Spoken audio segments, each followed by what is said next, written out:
Meu nome é Dr. Marcelo Barazal, advogado criminalista, conhecido no mundo do tiro como Dr. Beretta. Eu venho fazer essa transmissão direto aqui do Congresso Nacional. Não sei se vocês estão vendo aonde eu estou. Esse é o gabinete do deputado federal Coronel Tadeu, mas se vocês conseguem visualizar, se já foi o gabinete por muitos anos do nosso querido presidente Jair Messias Bolsonaro. E nós vamos falar um pouco disso. Nós estamos aqui em Brasília. Essa semana está complicadíssima, como vocês estão vendo. E a gente vai falar um pouco da situação atual do país e vai falar das coisas que nós estamos fazendo em prol da defesa do tiro esportivo.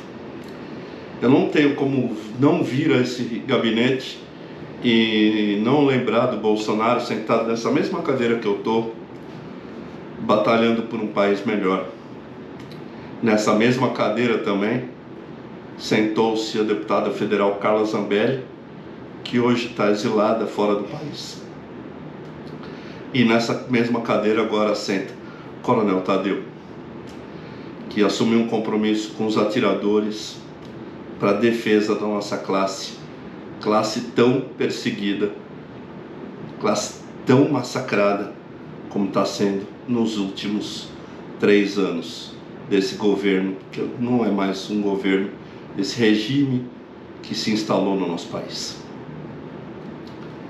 Então, vamos falar um pouquinho de perseguições.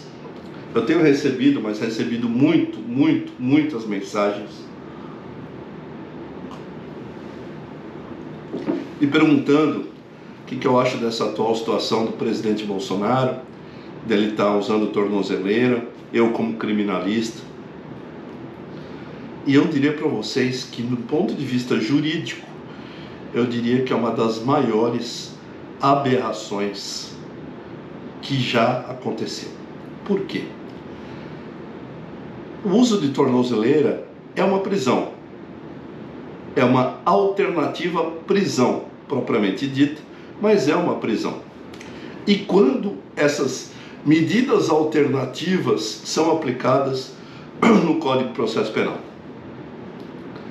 Quando existe risco para a ordem pública, quando existe risco de fuga, né, para garantir a aplicação da lei penal, daí se aplicam essas medidas que são de natureza excepcionalíssima.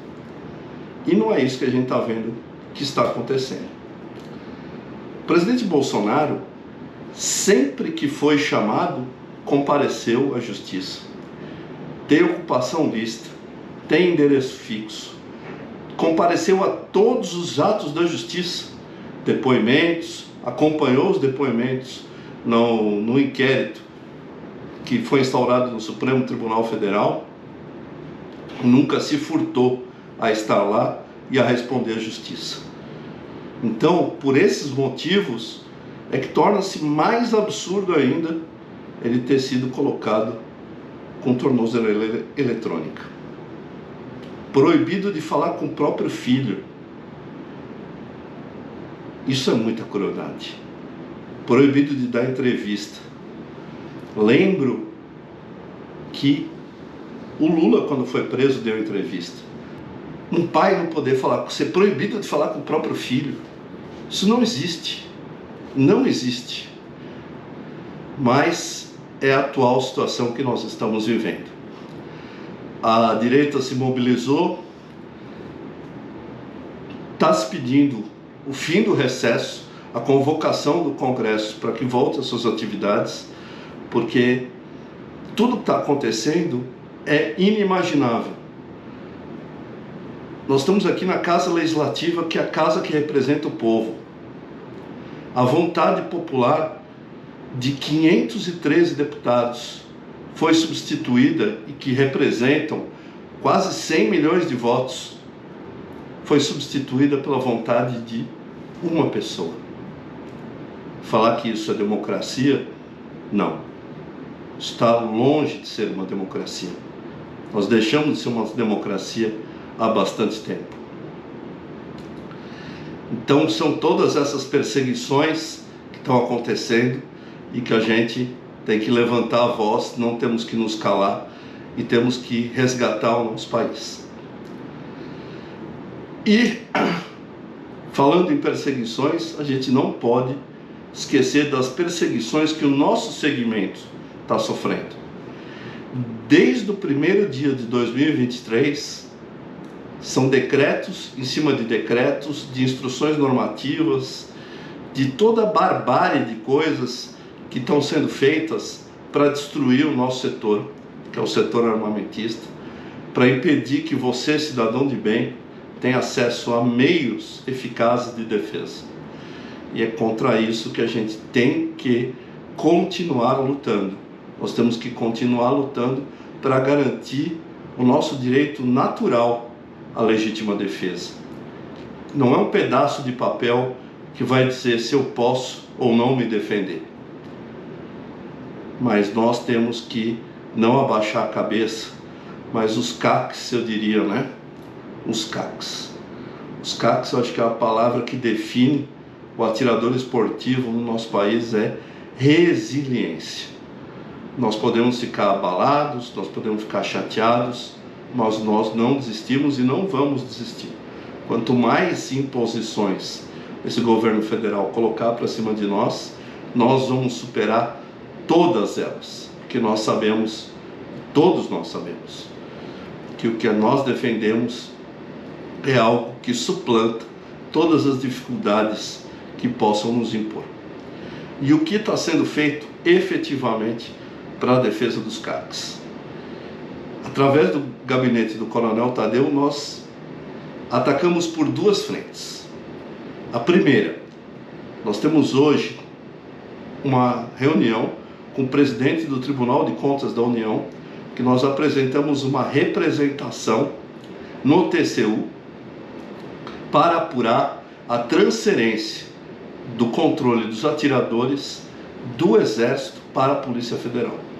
O Exército se mostrou até hoje, e isso está comprovado, que fazia um controle de excelência, muito bem feito. E como a gente pode comprovar isso? O próprio recadastramento. 99,67% das armas foi recadastrado. Ou seja, as armas foram verificadas, apresentadas fisicamente nas delegacias de Polícia Federal e se mostrou que as armas não estavam sendo desviadas e que o controle que o Exército fazia é um controle muito efetivo. Segundo ponto que a gente tem que falar sobre isso, e a violação que o governo atual fez. Ao transferir, e esse é o mote dessa representação no TCU, ao transferir o controle dos atiradores do Exército para a Polícia Federal, ele criou uma despesa na Polícia Federal sem criar uma fonte de receita. Você que é atirador esportivo, sabe que quando você vai fazer qualquer atividade relacionada a PCE, emitir uma guia de trânsito, emitir um CRAF, você recolhe uma taxa, que é uma GRU. Quem é o beneficiário dessa taxa? O Fundo do Exército. Essa taxa é criada por lei, que é a taxa de produtos controlados. E a destinação dessa receita é do Exército. Ou seja, independente da Polícia Federal estar fazendo o trabalho, quando você recolher a taxa, esse dinheiro vai continuar indo para o Exército. Ou seja, se criou uma despesa na Polícia Federal sem criar fonte de receita. Então, por isso a gente fez essa representação para que essa transferência seja interrompida, que volte para as mãos do Exército. Mas nós estamos fazendo isso porque a gente quer menos controle? Não, nós queremos que o controle continue sendo efetivado como era feito pelo Exército de maneira exemplar. E por quê? Se você olhar em números, a Polícia Federal tem um efetivo de 14 mil homens e o Exército tem um efetivo de 424 mil homens. É óbvio que a Polícia Federal, com um efetivo tantas vezes menor que o Exército, não tem condição de fazer um controle eficiente. A gente sabe por que eles querem transferir do Exército para a Polícia Federal, né? A gente sabe porque eles querem criar dificuldades para que você não consiga cumprir as suas obrigações. Então esse é um dos caminhos. O segundo caminho, nós oficiamos o delegado-geral de Polícia Federal, Dr. Andrei, para que nos esclareça em números. Porque nós vamos comprovar que, além de ilegal essa transferência, pois viola o princípio de direito administrativo de que o governo deve agir sempre com responsabilidade fiscal, além disso, nós temos um seguinte problema. Nós temos hoje, só no estado de São Paulo, vou pegar o estado de São Paulo como exemplo, 357 mil atiradores. Sabe quantos instrutores credenciados existem no estado inteiro? 653. Está no site da própria Polícia Federal. Se você dividir esses atiradores pelo número de instrutores que você tem ativos, e cada laudo demorando 1 hora, e lembrando que os clubes só abrem das 18 às 22 horas, de segunda a sexta, né? Você tem que esses instrutores precisariam de 3 anos e meio para laudar todo mundo. Se eles começassem hoje a fazer laudos, 3 anos e meio, ou seja, além de ser a ilegalidade, porque fere, como eu disse para vocês, controle, fere o princípio da responsabilidade fiscal, eles estão impondo uma obrigação que é inexequível, uma obrigação que é impossível.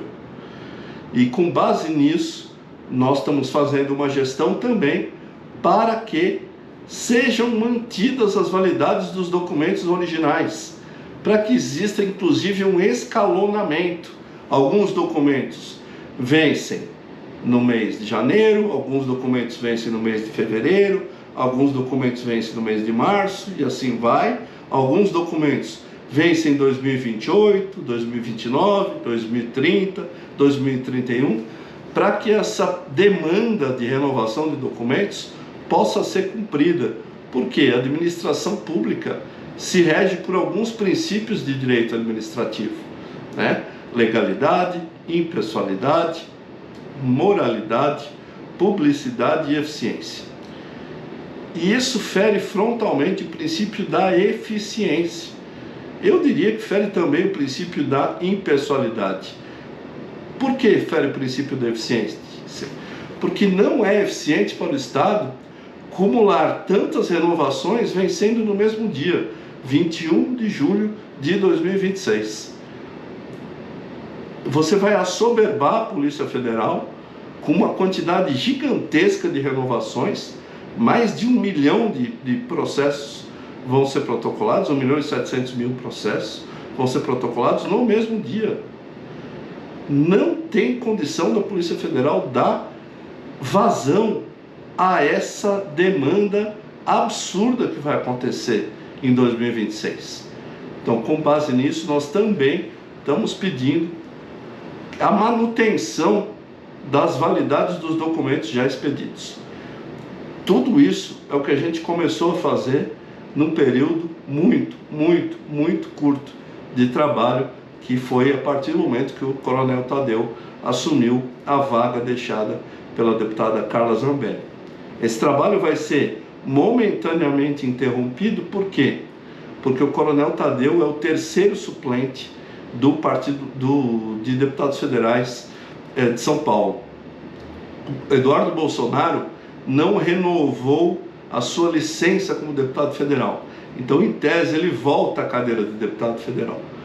E daí, ele voltando à cadeira de deputado federal, Coronel Tadeu volta para a suplência e não está mais como deputado federal nesse momento.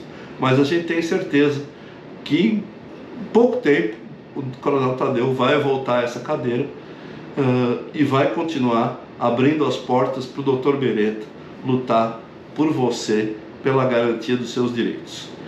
Nós temos uma agenda grande aqui em Brasília, várias reuniões ainda essa semana, e estamos lutando para que os nossos direitos sejam mantidos. O Congresso Nacional, em tese, está em recesso, mas vocês não imaginam o clima que está aqui dentro. Então, eu gostaria de agradecer a todos vocês. Essa é uma live curta, mas eu acho que é uma live histórica pelo local que nós estamos hoje. Repetindo, esse é o gabinete histórico que foi ocupado pelo presidente Jair Messias Bolsonaro, um homem que está sendo perseguido, injustiçado e que está sofrendo por ser um homem honesto. Ele não está com uma tornozeleira porque ele foi pego num esquema de corrupção do INSS, ou dos Correios, ou do Petrolão, ou nada disso. Ele está com uma tornozeleira eletrônica por defender o seu país. Então, eu agradeço mais uma vez a todos. Vou pedir que vocês não desanimem, não esmoreçam. A batalha ainda vai ser grande e ela precisa ser lutada por cada um de nós. Eu acho que está na hora da gente voltar para as ruas e retomar o nosso país.